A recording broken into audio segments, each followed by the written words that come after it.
Jamhire mon bandiraɓe sehilaɓe heɗotoɓe radio Jowol Sar en garti hande e oɗo ñalawma aljuma hawri ko 12 lewru avril hitande ujunnaji ɗiɗi nogas nayyi addan ɗon kabaruji mon e ɗemgal Pulaar. Toɓɓe men ɓuuri mawnude ko to États-Unis puɗɗoɗen ɗum noon ma en ƴeew hono kanko jillu makko toon to Florida kono kanko Mike Johnson garduɗo sous représentant ji en jillu makko toon to ancien président Donald Trump. Holko woni sababu mum, est ce que ko wawde walla haldude Donald Trump no wirini ko fati en gonɗinde walla sellinde élection ngaji garoji walla kanko waɗi makko dandude hoore makko pour beeloto place makko heftede toon to États-Unis ne wayni ko altini garoɗo o eno kanko Donald Trump o wawata kadi yaade toon to New York ko ñaawore makko sibabude kalis mo ganduɗa mo takka o rokki oɗo suku debbo ɗum noon ko adi hitande ujunnaji 16 ha hande toon to États-Unis tunnade kadi habaruji gomriɗi toon to état ji ɗiɗi ko wayno Ohio e ko wayno Alabama ene wayno ko kanko président Joe Biden candidature makko ne wawi soɓe ndenaki hono inde makko kanko président Joe Biden jogorani wonde e ɗiɗon état ji ɗiɗi. Habaruji men international gueɗirɗen ko toon to Palestine ñalawma hono kamɓe walla jammanque hono kamɓe yimɓe biyeteɓe settler en ɗum noon ko yimɓe ɓe jani toon wuuro woto hanki jamma wuuro ngo kadi koɓe mbi wonde ko cukalel tokosiri koko majjiriɓe ɗum noon ɓe jani ɓe duppi galleji kewɗi ɓe duppi otoji kewɗi. Habaruji men international ha hande toon ko fayre mawde woni hakkude toon to Moyen-Orient sibabude kanko kamɓe Amérique ɗamminade hono Iran woni koye fewnitade ko yaaci pour yande Israël. Toon to Sénégal tumminade habaruji gomiriɗi toon to Sénégal guinnaji goto men toon nangga ɗum noon ene huula wonde ka so renaki ko jogoɗo ɗutinede toon to Guinée e kadi ko Guinée ɓe ganduɗa leydi ngo ndi o dogui hande toon to Sénégal on kanko avocat biyeteɗo maître Clédor Ly ene wayno o ƴefti konngol makko huccitini ɗum e ministre kesso toppiɗi ko fati justice wonandi kala yimɓe ɓe ganduɗa hen oɗo saaha joni ko woppaɓe ni kono noon ne wayno jawe nane mbaɗa e mumen jawe ɗe ko pour rende ɗumen ɓeɗon fof ne poti woppitede oɗo saaha joni o ruttitima kadi kawuji kewɗi ko fati ministre de la justice kesso o foti ƴewtade. Toon to Mali ene wayno ko kanko gardiɗo laamu ngu kanko premier ministre mo Mali biyeteɗo Choguel Maïga ene wayno o huccitini e jandiyankoɓe hande o wi wonde ko élection ngaji walla élection o huccitini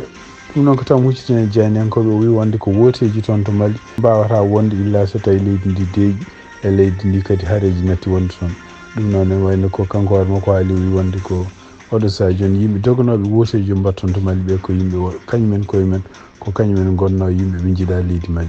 Habaruji men international cakkitirɗen ko toon to Russie ene wayno ko uure nana woni hakkude kamɓe Russie e France oɗo saaha joni saw ɗum noon ko caggal de ministre français toppitiɗo ko fati affaire étrangére haali haaluji ɗi taw Russie wala ko ɗum ha ƴeewen holkoɓe Russie naɓe mbaɗi oɗo saaha joni ko fati ngal ɗon jokkodiral ko ɗum woni titre ji joni ɓurɗo mawnude oɗo journal mangare detuji muɗum joni joni siftinɗon tan hande ko aljuma hawri ko 12 lewru avril hitande ujunnaji 2024.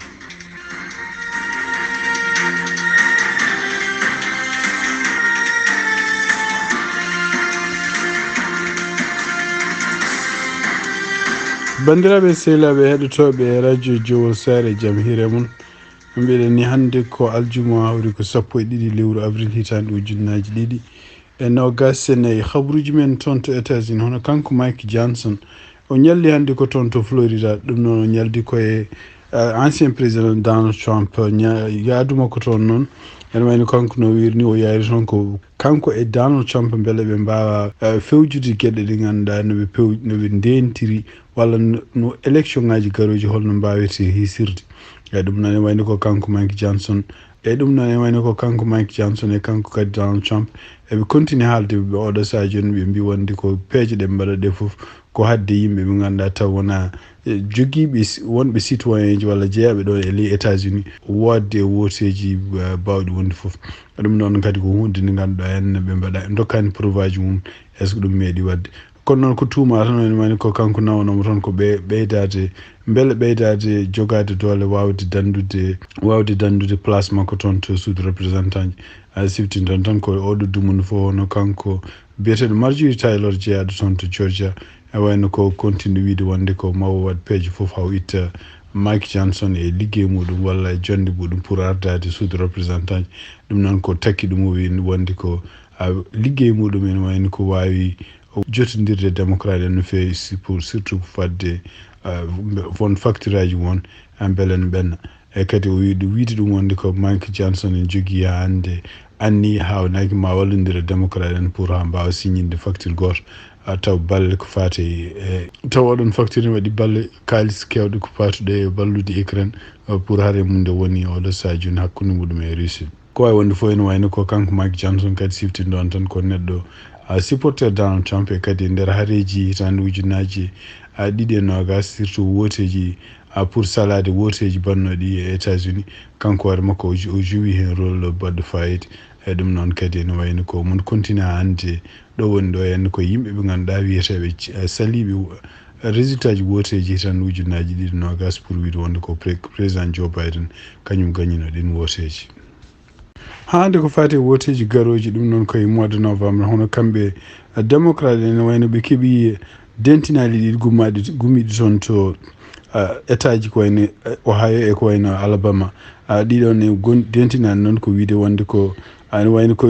kamɓe républicain ji soɓe nden no kamɓe démocrate soɓe ndenaki hono kanko président Joe Biden inde makko wonata e woteji poɗɗi wadde toon to Ohio e Alabama noɓe mbiri wonde ko ene wayno ko convention démocrate comité national démocrate convention national pour parti démocrate waɗata ko ñande hakkude sappo e jeenayi e nogas ɗiɗi lewru août ɗum noon ene wayno ko Ohio pour wonde candidat muɗum pour won neɗɗo wona candidat il faut que demande mum yetto ko addi jeeɗiɗi lewru août ɗum noon so tawi ko jeeɗiɗi lewru août ça veut dire ko convention so tawi ko nden faddete no ha ande hol candidat en démocrate en ɗum firti ko tawde convention waɗata ko sappo e jeenayi ha nogas ɗiɗi ɓe mbawa wadde oɗon demande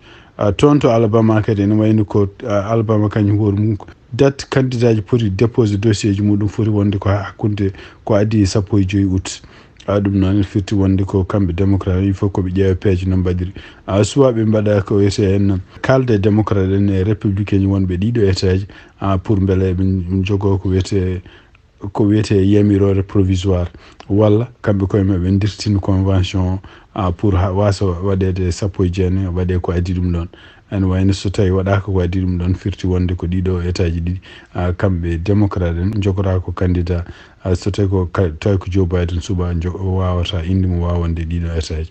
ɗum noon ko hunde no moƴƴani wonande kamɓe démocrate en hande toon to États-Unis hono kanko Donald Trump ene wayno ko ñande altinde o jogoriyade toon to New York ɗum noon ko notiyade ñawore nde wiyetende ko mbiyata hashmani ɗum noon ko kalisaji addi o takka o wiya o yoɓi oɗo suka debbo mo fijjanno walla mo jogdino ceylagal ko addi hitande ujunnaji ɗiɗi sappo e jeegom ɗum noon kalis mo yoɓi ɗum wona pour wonde kalis o fotani yoɓde kono noon ko kalis o no yoɓiri ɗum ni wiyande ko o watti ɗum koye dépense uji goɗɗi ɗum ɗo fof ko hunde ɓe mbi ko illégal ko wawi wonde fof ene wayno ko o ƴeewi peeje fof wadde beele juge uji ne mbawa tardinde ndeɗo ñawore surtout ene continue tarde ha au moins so élection ngaji ngara kono ko wawi wonde fof ene wayno oɗo saha joni juge ɗi fof calima donc ñande altinde kanko hoore makko wi ko jahowo toon to Florida tawede ndeɗo ñawore to ko wiyete hashmani kono ɗum noon ko hakkude makko kanko e oɗo suku debbo ande ko addi hitande ujunnaji sappo e jeegom hande ko fati e woteji ene wayno ko kamɓe républicain oɗo saha joni ɓe jogui gacce mawɗe walla ɓe jogui kullol ni sibabunde ko gueɗe ɗe patuɗe en avortement ji ɗum noon ko loi caggal nde loi goto mo kamɓe cour suprême mo Arizona ɓe wooti ɓe mbi wonde ko won loi gonnoɗo ma won joni duuɓi temedere capanɗe jeegom taw oɗon loi ko kannoɗo kala ko wiyete avortement ji wodde nder surtout en nder Arizona ene wayno ko oɗon loi ne foti artirede ɗum noon ene wayno ko caggal muɗum hono ko ɓuuri hewde républicain ji nana dutto oɗo saha joni mbi wonde ko oɗon loi so tawi addama firti ko wonde ko jamiraka kala ko woni avortement yamiraka toon to Arizona ɗum noon kadi ko ene wayno ko kamɓe koye maɓe ɓe gongɗini avortement ji no foti haɗede ni kono noon ne waɗi ko wiyete exception ngaji firti wonde ko won debbo so tawi ɗum ɗon ko gurdam mum woni koye danger so tawi ne continue jogade nduɗon reedu ɗum ɗon no foti yamirede ko wawi wonde fof ene wayno ko kanko Donald Trump oɗo saha joni goni koye yaltude goni koye wultade pour sippurtude oɗon loi ko ɗum waɗi oɗo sadio noon kamɓe démocrate en et surtout kanko Kamala Harris ɓen moni campagne mawɗo surtout toon to Arizona kadi ɓe ɗamini ko ɗum ɗo kadi ko toɓɓere wawde walludeɓe kamɓe démocrate en continde jogade laamu woteji garoji e lewru mois de novembre. Habaruji men international puɗɗorɗen ko toon to Moyen-Orient e ɗum noon e nder konngol ngol ƴefti kanko président Joe Biden ɗum noon taw mo jokkiriranno e jayndiyankoɓe ɓe namdima ko fate en oɗo saha joni ko fate Iran ko haalata pour ma yopto walla ma yanni toon e Israël walla ma yopta sibabude Israël bombardi ambassade muɗum gonnoɗo toon to Damas o haali o wi wonde ko oɗo saha eɓe jogui habaruji labtuɗi wonde Iran woni ko fewnitade feere fof nde waɗi pour yande Israël en ganda noon holno Iran yanirta Israël est ce que ko kañum hoore mum warlato missilaji muɗum ummade Iran fadde toon to Israël walla ko yimɓe ɓe ganduɗa groupe aji ɗi aussi poursuit janata Israël ko wawi wonde fof ene wayno ko tugnade kadi e konngol gumigol makko kanko président Joe Biden o wi wonde ko ene wayno ko service aji mabɓe kamɓe États-Unis ɓe jii wonde Iran enen fewnito oɗo saha joni ene ɓe jii ɗum kadi ene dirna won missilaji won e drone aji e won nokkuji kewɗi ene fewnito no fewi ko fate suwa yande suwa kañum hoore mum hadde yimɓe wonɓe yande mum ɗum noon firti wonde ko Iran woni koye fewnitade ko fati ɗum ko wawi wonde fof ene wayno ko kanko président Joe Biden e kadi joguiɗo konngol toon to maison blanche peut-être Jean Kirby ɓe mbi wonde ko oɗo saha joni kamɓe États-Unis eɓe paari continue e défendude Israël e kontude kadi défenduji force uji mabɓe gonɗi toon to maayo rouge non ko diwan moɗɗa en Israël hande toon to Israël e tugnade kadi habaruji gomiri toon hono kamɓe settlers ɗum noon ko yimɓe jogo sotoɓe walla heɓtoɓe terrain ngaji walla nokkuji ɗi ganduɗa kamɓe palestin eɓe goni oɗo saha joni mahoɓe ɗum ene wayno ko jamma hanki à partir de minuit ɓe mbawino yande toon e wuuro woto wuuro ngo kadi no ɓe mbiri ni ko wuuro ɓe mbi wonde ko won suko goto ne majjuno toon e ngoɗon wuuro suko o kadi ene wayno ko donc e tugnade habaruji goni toon e wayno ko won suko goto donc noɗo yiyede toon e ngoɗo wuuro wiyeten ko mo gayir ɗum noon ko woni ko banggue funnague Ramallah ene wayno ko à partir de minuit kamɓe kene wona tuggi ujunere neɗɗo ha ujunere e temedde ɗiɗi e neɗɗo taw ko yimɓe wiyeteɓe settlers en ko yimɓe ɓe ganduɗa mahoɓe galleji mumen toon taw koye nokkuji andiraɗi ko nokkuji palestinaɓe ɓe mbawi nadde ngoɗo wuuro e wonde mabɓe ko ɓuuri heewde mabɓe jogui perlaji e kadi kala autoji ɓe tawno e laabi ɓe duppi ɗum ɓe duppi won galleji won e kadi oɗo saha joni wiye wonde ha Palestine aji goto au moins maayi hen kadi yimɓe hewɓe gañima hen ko ɗum waddi noon e wayno ko kamɓe Israël naɓe police mabɓe wi wonde ko famno wonde ko kamɓe ɓeɗo ɓe goni koye yaade ngoɗon wuuro pour eɓe jiilo oɗon neɗɗo ko wawi wonde fof ɓe mbawi bonnude won galleji kewɗi ɓe mbawi duppude nokkuji kewɗi ɗum noon en tugnade kadi kamɓe police mabɓe kamɓe Israël ɓe mbi wonde ko hande ɓene continue hélicoptère uji mabɓe kadi e autoji mabɓe pour continue ɗo suka donc ɓe kalani hen oɗo saha ni wonde ko kamɓe koye mabɓe ɓe dartini ɓeɗon tuppoɓe galleji jan walla rewɓe yimɓe woɗɓe ene pella ɗumen donc ɓe jogui kamɓe ɓeɗo ɓe jogui ko perlaji mabɓe koɓe civil en koɓe Israël naɓe donc ngoɗo wuuro ɓe naati hen à partir de minuit jamma hanki eɓe bonna walla ɓe jiilo oɗo suka ɗum noon noɓe mbiri neɗɗo goto maayi hen yimɓe hewɓe kadi oɗo saha joni nana gañi tugnade kadi ministre toppiti ko fate cellal toon to Gaza ɓe mbi wonde ko ambulance uji kewɗi naati e wuuro ngo pour ƴeftude yimɓe gañiɓe ɗum noon ko caggal nde hankkadi nde hare nde darti toon to Russie tugnade kadi habaruji gomiriɗi toon to journal biyete international Figaro ministére des affaires étrangères mo Russie o wawino convoquede ambassadeur mo France gonɗo toon to Moscou ɗum noon ko caggal nde konnguɗi jalte hunde ko ministére mabɓe kamɓe France ministére mabɓe des affaires étrangères biyete séjourné nde on haali wi wonde ko en wayno ko oɗo saha joni kañum koyemen hoolaki ni jokkodirde e Russie sibabude kala ko ummi toon to ko wayno konngudi so ummi toon to gouvernement Russie ko cemte ɗum noon fof ari noon ko caggal nde kamɓe ministére toppitiɗo ko fati défense mo France e ministére mo toppitiɗo ko fati défense mo Russie mbawno jokkodirde e kadi e nder haalluji kalteɗi ɗi goto mabɓe fof ko haalata ko jiida e goɗɗum ko wawi wonde fof ene wayno ko ministére des affaires étrangères mo Moscou holli wonde ko konngudi makko kanko ministére des affaires étrangères mo ɗi o haali ɗi ko konngudi ɗi potani haalede e kadi ko ɗum hunde nde welaniɓe ɓe convoqué noon ambassadeur mo France gonɗo toon to Moscou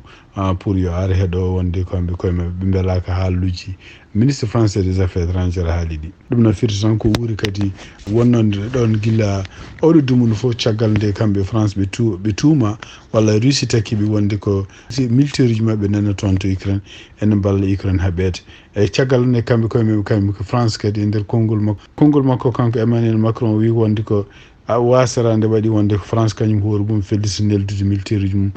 toon to Ukraine wallude Ukraine ɗum ɗo fof ene wayno ko ɗum ɗo kadi yantude no oɗo saha joni ko ɓeydude wuuro wonnon ɗon toon to Sénégal e tungnaɗi kadi habaruji gumiriɗo radio France international guinnanaji goto biyeteɗo Djibril Aji Silla on wayno oɗo saha joni omono nanga toon to Sénégal ɗum noon o nanga ko caggal nde kanko hoore makko no notino gullitali ɗi ganduɗa en neɗɗo goto ene waɗe makko taw ko homme d'affaires biyeteɗo Kalfa la personne Camara kañum hoore mum wonno makko wi wonde ko won haaluji ɗi o haale muɗum on neɗɗo kadi ko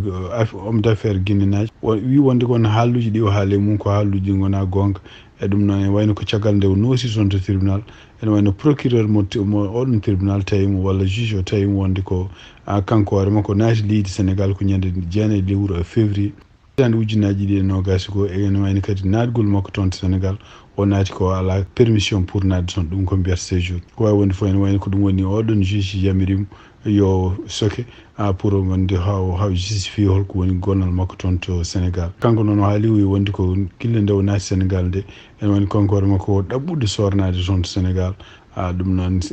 ene wayno ko ɗum woni ko waɗimo toon donc ene wayno ko ka makko fada ko wonde ko tribunal mo mbiyata haute instance mo wiyata cour suprême hawnaki ko ma jooɗo ñande talata garoɗo ene toon to Dakar